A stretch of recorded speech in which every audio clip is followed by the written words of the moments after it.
الحمد لله الذي لا أول له ولا آخر له. الحمد لله الذي لا شريك له في الذات والصفات،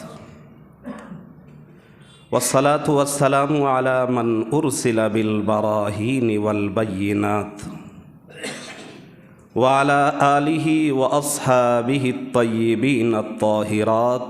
أما بعد، فإن الله تبارك وتعالى يقول في كتابه: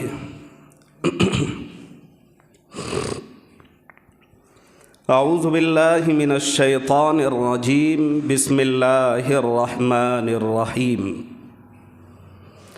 شهر رمضان الذي أنزل فيه القرآن هدى للناس وبينات من الهدى والفرقان، فمن شهد منكم الشهر فليصمه، ومن كان مريضا أو على سفر فعدة من أيام أخر، يريد الله بكم اليسر ولا يريد بكم العسر، إلى آخره. وقال الله تبارك وتعالى: يا أيها الذين آمنوا كتب عليكم الصيام كما كتب على الذين من قبلكم لعلكم تتقون. صدق الله العظيم.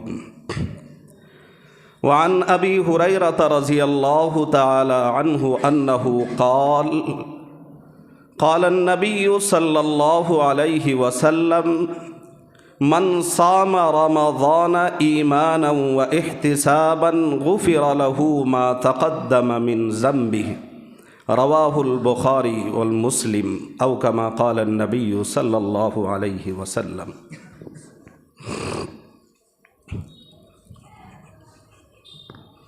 دیکھیں، آپ لوگوں کو باضابطہ سنت پڑھنے کے لیے ٹائم دیا جاتا ہے اخیر میں. مجھے کم سے کم 6 منٹ بعد میں یہاں بیٹھا، تاخیر ہوتی ہے. کم سمے میں زیادہ بات بتانا یہ، اور کم سمے میں زیادہ بات جو بتائی جائے گی اس کو سمجھنا، بتانا، یہ صفت اللہ کے رسول صلی اللہ علیہ وسلم کی تھی. اس کو حدیث میں جوامع الکلم کہا جاتا ہے، یعنی شارٹ کٹ میں کوئی ایک بات کہنا اور اس ایک بات کے اندر اتنا مطلب ہونا. تو یہ صفت اللہ کے رسول جناب محمد الرسول اللہ صلی اللہ علیہ وسلم کے اندر تھی، اور اس جوامع الکلم کو سمجھنا صحابہ کرام کی صفت تھی. اب اگر میں شارٹ کٹ میں چند ایسی باتیں آپ کے سامنے رکھ دوں، ڈیٹیل اور کھول کے بیان نہ کروں، تو پھر ہم جیسوں کا کام نہیں ہے. بتانا اور سمجھنا بہت مشکل ہے. ہاں، یہ اور بات ہے کہ ناممکن تو نہیں کہہ سکتے ہیں، اس لیے کہ اللہ رب العزت والجلال اگر چاہے تو سب کچھ ممکن ہو سکتا ہے. مگر یہ سنت، یہ صفت اللہ کے رسول اور اللہ کے رسول صلی اللہ علیہ وسلم کی مقدس جماعت صحابہ کرام کی صفت تھی. تو آئندہ جمعہ سے آپ لوگ اس بات کا خاص اہتمام کیجئے گا، خیال کیجئے گا. یا تو اذان سے پہلے 10 منٹ آئیے اور آ کے آپ بیٹھیں، پہلی صف میں بیٹھیں. اس کے بعد دوسری تیسری جو اس کی فضیلت آئی ہے وہ بتانا نہیں ہے، آپ سمجھتے ہیں. یا یہ کہ 12:20 سے پہلے آپ صفحے درست کر کے بالکل آگے ہو کر بیٹھ جائے. انشاءاللہ میں اپنا بیان بالکل وقت سے پہلے ہی ختم کر کے 5-6 منٹ کا آپ لوگوں کو مکمل وقت دیا جائے گا. پھر آپ عافیت کے ساتھ سنت پڑھیں گے تاکہ تاخیر بھی نہیں ہوگی. بازار کی مسجد ہے، جمعہ کا دن ہوتا ہے، ہر طرح کے لوگ ہوتے ہیں. اگر آگے پیچھے ہو جاتا ہے تو اس میں آپ لوگوں کی دشواری ہوگی، اور کم سمے میں ساری باتیں بتانا تو یہ مشکل بھی ہے، سمجھنا بھی بڑا مشکل ہے. بہرحال تفصیل میں نہ جاتے ہوئے، آج شعبان المعظم کی 26 تاریخ ہے. کتنی تاریخ ہے؟ 26 تاریخ ہے. اور 2-3 روز کے بعد ہی رمضان المبارک کا وہ بڑا بہتر مہینہ، برکت والا، رفعت والا، قدر و منزلت والا، مغفرت والا مہینہ ہمارے اوپر آنے والا ہے۔ آپ سمجھ سکتے ہیں کہ اللہ کے رسول جناب محمد الرسول اللہ صلی اللہ علیہ وسلم اس مہینے کی، یہ جو مہینہ آنے والا ہے رمضان کا مہینہ، اس مہینے کا کس قدر اہتمام کرتے تھے اور کیسے اس کا استقبال کرتے تھے اور کتنا انتظار کرتے تھے کہ آپ صلی اللہ علیہ وسلم رمضان کے مہینے سے 2 مہینہ پہلے آپ صلی اللہ علیہ وسلم دعا فرماتے ہیں، اللہم بارک لنا فی رجب و شعبان وبلغنا الی رمضان۔ آپ صلی اللہ علیہ وسلم دعا کر رہے ہیں، اے اللہ رجب اور شعبان کے مہینے میں، یعنی یہ شعبان کا مہینہ، اس سے پہلے کا مہینہ رجب کا مہینہ، تو اب سے پہلے والا پچھلے والے مہینے میں ہی آپ دعا کر رہے ہیں، اے اللہ رجب اور شعبان کے مہینے میں برکت عطا فرما اور عافیت کے ساتھ، عزت کے ساتھ، صحت کے ساتھ، سلامتی کے ساتھ، رفعت اور بلندی کے ساتھ رمضان کے مقدس مہینے تک ہم کو پہنچا دے، یعنی صحت کے ساتھ ہم کو زندہ رکھ۔ تو آپ علیہ السلام رمضان کے مہینے کا استقبال، ویلکم کس قدر اہتمام اور انتظار ہوتا تھا کہ 2 مہینہ پہلے ہی دعا مانگی جا رہی ہے، اور ایک ہم ہیں نبی کے امتی، نبی کے نام لیوا، نبی کے نام پر اپنے نام اچھالنے والے ایک ہم بھی مسلمان ہیں کہ ہم دعویٰ تو کرتے ہیں لیکن نبی علیہ السلام کو رول ماڈل سمجھ کر ہم آپ علیہ السلام کی ہر ادا کو، ہر چیز کو، ہر سنت کو اپناتے نہیں ہیں، بلکہ صرف زبان سے ہم دعویٰ کرتے ہیں، اس کے علاوہ اور کچھ نہیں ہے۔ ورنہ آپ بتائیں پورے کائنات میں آپ صلی اللہ علیہ وسلم سے بیٹر رول ماڈل، ہمارے لیے آئیڈیل اور کون ہو سکتا ہے؟ اللہ تبارک و تعالی خود کتاب عظیم میں فرماتے ہیں، سورۃ الاحزاب میں پیج نمبر 2 پیج میں آپ فرماتے ہیں کہ سب سے بیٹر اگر تمہارے لیے کوئی رہنما، تمہارا کوئی مقتدا ہوگا، پیشوا ہوگا، امام ہوگا، راستہ دکھانے والا، گائیڈ کرنے والا ہوگا، تو پوری کائنات میں اور کوئی نہیں سوائے محمد الرسول اللہ صلی اللہ علیہ وسلم کے۔ تو ہم صرف زبانی دعویٰ کرتے ہیں، زبانی دعویٰ کرنے کا کام نہیں ہے، زبانی دعویٰ کرنا یہ مقصد نہیں ہے، بلکہ زبان سے دعوے کے ساتھ ساتھ اپنی زندگی میں آپ کی ہر ادا کو اپنا لینا، اسی چیز کی شریعت ہم سے ڈیمانڈ کرتا ہے۔ آپ جانتے ہیں اور آپ سارے الحمدللہ مجھ سے زیادہ سمجھدار ہیں، ہمارے یہاں جب کوئی مہمان آتا ہے، جب کسی کے یہاں کوئی مہمان آتا ہے تو ہم اس کی تیاری بھی کرتے ہیں، پہلے سے کرتے ہیں کہ نہیں؟ پوری تیاری ہوتی ہے، پھر مہمان کی کنڈیشن، اس کی حیثیت، اس کی رفعت دیکھی جاتی ہے، ریچ ہے، کیسا ہے، بڑا آدمی ہے، پیسہ والا ہے، تو جس حیثیت کا مہمان ہوگا اسی حیثیت کی تیاری ہوتی ہے۔ اور پھر بھیجنے والا کو دیکھا جاتا ہے کہ وہ مہمان کو بھیجنے والا کون ہے۔ اگر بھیجنے والا کوئی بڑا آدمی ہوتا ہے تو سب اس کو رسپیکٹ دیتے ہیں، عزت دیتے ہیں۔ اس گھر میں، جس گھر میں وہ مہمان آ رہا ہے، وہ گھر کے لوگ تو اس کو رسپیکٹ دیتے ہی ہیں، اگل بغل محلے اور پڑوسی کے لوگ بھی اس کے خاطر تواضع، اس کو ویلکم کہنے کے لیے، استقبال کے لیے، اس کو عزت دینے کے لیے، سمان دینے کے لیے سارے اس کے ارد گرد جمع ہو جاتے ہیں۔ ٹھیک اسی طرح اللہ تبارک و تعالی ہمارے گھر میں، ہمارے محلے میں، ہمارے چوکھٹ میں ہمارے پاس مہمان بنا کر رمضان المبارک کا یہ مقدس مہینہ بھیج رہا ہے۔ بھیجنے والا اور کوئی نہیں، اللہ تبارک و تعالی کی ذات ہے۔ رمضان کا مہینہ، یہ مقدس مہینہ، یہ محترم مہینہ عزت، رفعت، برکت کے ساتھ، مغفرت کے ساتھ، سلامتی کے ساتھ مہمان بن کر ہمارے گھر آ رہا ہے۔ اب دیکھا یہ جانا ہے کہ ہم اپنے اس مقدس مہمان کا کس طرح ویلکم کرتے ہیں، اس کی عزت کرتے ہیں، اس کا استقبال کرتے ہیں، کیسے ہم اس کی قدر کرتے ہیں۔ اور یہ بھیجنے والا کوئی ایرو گیرو نتھو خیرو نہیں ہے، اللہ تبارک و تعالیٰ کے طرف سے یہ مہینہ آتا ہے۔ اللہ اگر کوئی چیز بھیجتا ہے تو وہ چیز اس کے اندر کوئی عیب نہیں ہوتی، کوئی کمی نہیں ہوتی، چاہے وہ رمضان ہو، چاہے وہ قرآن ہو، چاہے وہ نبی آخر الزمان ہو۔ اللہ جو بھی بھیجتا ہے اس کے اندر کوئی عیب نہیں ہوتی، کوئی کمی نہیں ہوتی، کوئی خرابی نہیں ہوتی، لا ریب ہوتا ہے۔ وہ بھیجنے والا اللہ چاہے وہ رمضان کو بھیجے، چاہے وہ قرآن کو بھیجے، چاہے نبی آخر الزمان کو بھیجے۔ اب دیکھ لیجئے رمضان بھی آتا ہے، کیوں آتا ہے رمضان؟ رمضان کا مہینہ کیوں آتا ہے بتائیے؟ بھائی رمضان آتا ہے اپنے بندوں کو، یعنی اللہ اس مہینے کو بھیجتا ہے اپنے بندوں کے گناہوں کو بخشوانے کے لیے، معاف کروانے کے لیے۔ قرآن اللہ نے بھیجا ہے کیوں؟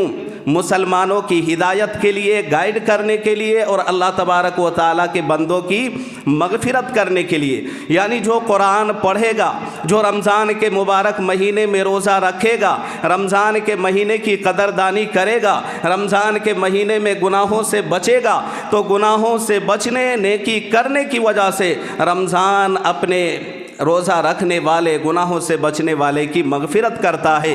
اسی طرح قرآن کے پڑھنے والے، قرآن کے ماننے والے جب قرآن کو مانتے ہیں، اس پر عمل کرتے ہیں اور اس کی اہتمام کے ساتھ تلاوت کرتے ہیں، تو اللہ تبارک و تعالیٰ اس قرآن کی بدولت پھر اس کی مغفرت کرتے ہیں۔ اسی طرح اللہ نے نبی آخر الزمان کو بھی بھیجا ہے، جو بھی اس کی آدیش پر، جو بھی اس کی سنتوں پر، جو بھی اس کو حکموں پر، جو بھی اس کے فرامین پر عمل کرتا ہے، اللہ تعالیٰ اس کی بھی مغفرت کر دیتے ہیں۔ علماء نے لکھا ہے کہ یہ رمضان المبارک کے مہینے کی مثال یوسف علیہ السلام کے 12 بھائیوں کی طرح ہے۔ کس کی طرح؟ یوسف علیہ السلام کے 12 بھائیوں کی طرح۔ قرآن کریم کے 12 پارے سے شروع ہوتی ہے وہ سورت، سورہ یوسف۔ اس میں ڈیٹیل پوری ایک سورت ہے سورہ یوسف کے نام سے، اور ان کے بھائیوں نے ان کے ساتھ کیا ستم کیا، کیا ظلم کیا، کیسے کیا کچھ کیا، یہ سارا تذکرہ موجود ہے، سمے نہیں ہے۔ بس یہ بتانا ہے کہ یوسف علیہ السلام کی طرح علماء نے لکھا ہے کہ ان کے بھائیوں کی طرح یہ رمضان کا مہینہ بھی ہے۔ کیا مطلب؟ مطلب یہ ہے کہ ان 12 بھائیوں میں سے 11 بھائیوں کے گناہ کو اللہ معاف کر رہا ہے۔ کس کی وجہ سے؟ 12ویں کی وجہ سے، یعنی یوسف علیہ السلام کی وجہ سے ان کی مغفرت کی جا رہی ہے۔ یوسف علیہ السلام یعنی 12 کی وجہ سے ان کو اللہ معاف کرتا ہے، ان کی بخشش کر رہا ہے 12ویں کی وجہ سے، یعنی 11 بھائی تو گناہ گار ہیں، ان 11 بھائیوں کی مغفرت 12 بھائی کی وجہ سے۔ ٹھیک اللہ تبارک و تعالی یہ رمضان المقدس کا بابرکت مہینہ اللہ تبارک و تعالی نے اس رفعت کے ساتھ ہمارے اوپر سایہ فگن کرتا ہے کہ 12 کے علاوہ باقی 11 مہینے جو ہیں، سال کے 12 مہینے ہوتے ہیں، رمضان کو چھوڑ کے باقی 11 مہینوں میں جو گناہ ہوتے ہیں، اللہ تعالیٰ اس رمضان کی برکت سے باقی 11 مہینوں کے گناہوں کو بھی معاف کر دیتے ہیں۔ اور یہ بہت بڑی چیز ہے کہ اللہ تبارک و تعالیٰ اس مہینے کی عزت، رفعت اس قدر ہے کہ اللہ کے نبی جناب محمد الرسول اللہ صلی اللہ علیہ وسلم شعبان کے مہینے میں، یعنی اس مہینے میں جو مہینہ چل رہا ہے جس میں آپ اور ہم ہیں، اس مہینے آپ علیہ السلام آخری دنوں میں صحابہ کرام کو جمع فرما کر فرماتے ہیں کہ خطبہ دیا جاتا ہے۔ آپ علیہ السلام خطبہ دیتے ہیں، یا ایھا الناس قد اظلکم شہر عظیم، اے مسلمانوں، اے لوگوں، تمہارے اوپر اللہ کے طرف سے ایک ایسا بابرکت مہینہ سایہ فگن ہونے والا ہے ایک ایسا مہینہ آنے والا ہے شہر عظیم، جو بہت بڑا مہینہ ہے۔ اللہ کے نبی خود رمضان کو بڑا مہینہ کہتے ہیں اور فرماتے ہیں شہر مبارک، یہ بڑا برکت والا، رحمت والا، عزت والا، قدر و منزلت والا، مغفرت والا مہینہ۔ آگے فرماتے شہر فیہ لیلۃ خیر من الف شہر، یہ ایک ایسا مہینہ ہے کہ جس مہینے میں ایک ایسی رات آتی ہے کہ اس رات میں اگر کوئی جاگ کر عبادت کر لے، ان 5 راتوں میں سے کوئی ایک رات ہو سکتی ہے، صرف 27 کی رات نہیں، بلکہ اللہ کے نبی فرماتے ہیں شب قدر کی ایک رات میں 5 راتوں میں سے کوئی ایک رات ہو سکتی ہے۔ ان راتوں میں سے اگر جاگنے کا اہتمام کر لے، نبی آخر الزماں صلی اللہ علیہ وسلم فرماتے ہیں خیر من الف شہر، خیر کہا کہ یہ بہتر ہے، بیٹر ہے، اچھا ہے، من الف شہر 1000 مہینوں سے زیادہ۔ اس پر تو پوری سورت اتری ہے، اور اسی پر بس نہیں، اللہ کے نبی جناب محمد رسول اللہ صلی اللہ علیہ وسلم فرماتے ہیں، روایت کرنے والے صحابی کا نام حضرت ابو ہریرہ رضی اللہ تعالیٰ عنہ۔ یہ کون ہے، اس کا بیک گراؤنڈ کیا ہے، یہ تو تھوڑی بہت آپ کو معلومات ہونی چاہیے۔ بہرحال سمے بالکل اس بات کی اجازت نہیں دیتی کہ کوئی ڈیٹیل و تفصیل میں جایا جائے۔ مختصراً حضرت ابو ہریرہ اس روایت کے راوی ہیں۔ آپ صلی اللہ علیہ وسلم ارشاد فرماتے ہیں، کیا فرماتے ہیں؟ من صام رمضان ایمانا و احتسابا غفر له ما تقدم من ذنبہ۔ آپ فرماتے ہیں کہ جو بھی رمضان المبارک کا بابرکت مہینہ جس ویکتی کو، جس منشیہ کو بھی مل جائے، وہ مسلمان، وہ نبی کا امتی، وہ اللہ کا بندہ، صام رمضان، رمضان کے مہینے کا روزہ رکھے، ایمانا و احتسابا، ایمان کے ساتھ اور احتساب کے ساتھ، اچھی نیت کے ساتھ، اچھے ارادے کے ساتھ اور نیک نیتی کے ساتھ اگر کوئی رمضان کے مبارک مہینے میں روزہ رکھنے کا اہتمام کرتا ہے اور ٹھیک سے کرتا ہے اور پورا مہینے کا روزہ رکھتا ہے، فرماتے ہیں غفر لہ، مغفرت کر دی جاتی ہے، ما تقدم من ذنبہ، فیوچر گزشتہ 1 سال کے گناہ۔ ایک روایت میں ہے کہ پاسٹ، یعنی جو 1 سال گزر گیا اس کا بھی گناہ معاف کر دیتے ہیں، اور ایک روایت کے مطابق فیوچر جو ابھی آنے والا ہے، آیا نہیں ہے، آئندہ 1 سال کے بھی گناہوں کی مغفرت اس کے لیے لکھ دی جاتی ہے جو رمضان المبارک کے مہینے کا روزہ رکھنے کا اہتمام کرتا ہے۔ کتنی بڑی بات ہے، کس قدر فضیلت ہے، کتنی اہمیت ہے۔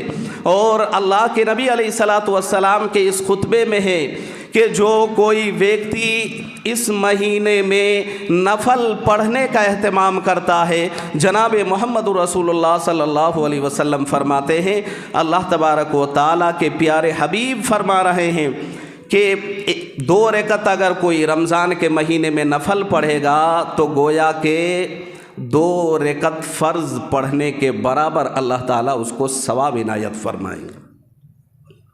وَمَنْ أَدَّى فَرِيضَةً، اور جو کوئی رمضان کے مہینے میں ایک فرض ادا کرتا ہے، كَانَ لَهُ 70، اللہ کے نبی فرماتے ہیں اس کے لیے گویا کہ ایسا ہے کہ رمضان میں 2 رکعت فرض پڑھنا 70 فرضوں کے برابر ثواب اللہ تعالیٰ اس پڑھنے والے کے اعمال نامے میں لکھواتے ہیں۔